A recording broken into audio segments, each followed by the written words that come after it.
The purpose of the conference is to bring together practitioners, fishermen, fisherwomen, fisher organizations or NGOs that work at high resolution in a particular community in a particular country, or perhaps work at a sort of more broader regional level, to bring these different parties together to kind of really share lessons, best practices, but also failures, challenges, and where people are at working very closely with small-scale fishers in the implementation and a trial and error of these different ICTs.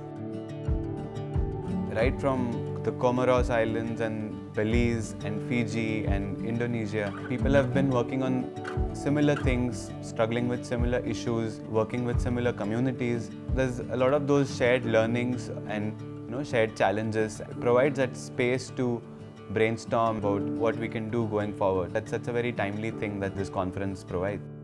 We're hoping to use ICTs to help implement the FAO guidelines on securing sustainable small-scale fisheries. There are many issues in small-scale fisheries, from the lack of fishing rights to recognition, to food security issues, to sustainability issues around the fishery and kind of how the fishery performs.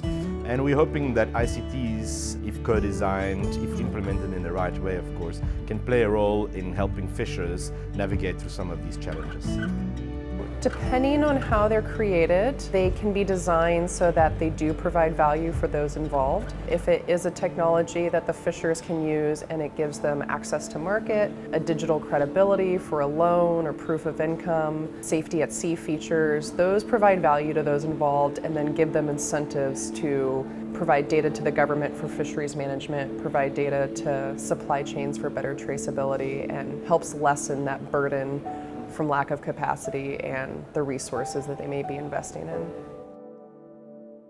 I realized from explaining what we've been doing how important it is to understand that data in itself is a skill. So you have to teach people how to understand and utilize their data. We've already started doing that, but in this conference I came to realize that that is such a crucial part of ICTs and the success of ICTs.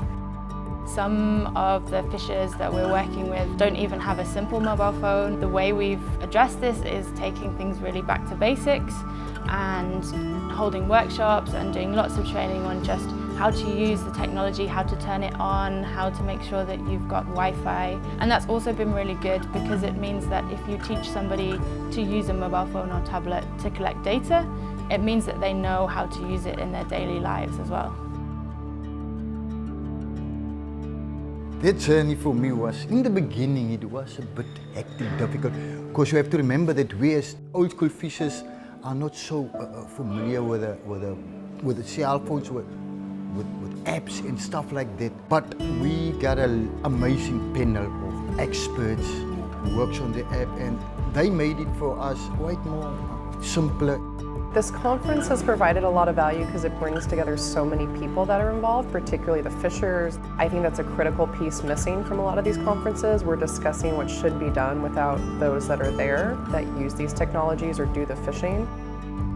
We value our tradition and we value our stories, making us feel valuable within the food system. And because it's disrupting the food system, with technology, I believe that our livelihoods will improve. This type of ICT, like an Abalobi, educate fishers, but also educate the educated people. So the future for me, it will be at the end of the road, we have a common respect of a resource, of the natural resources, and we all could manage it for the next 1,000 years. That's my dream.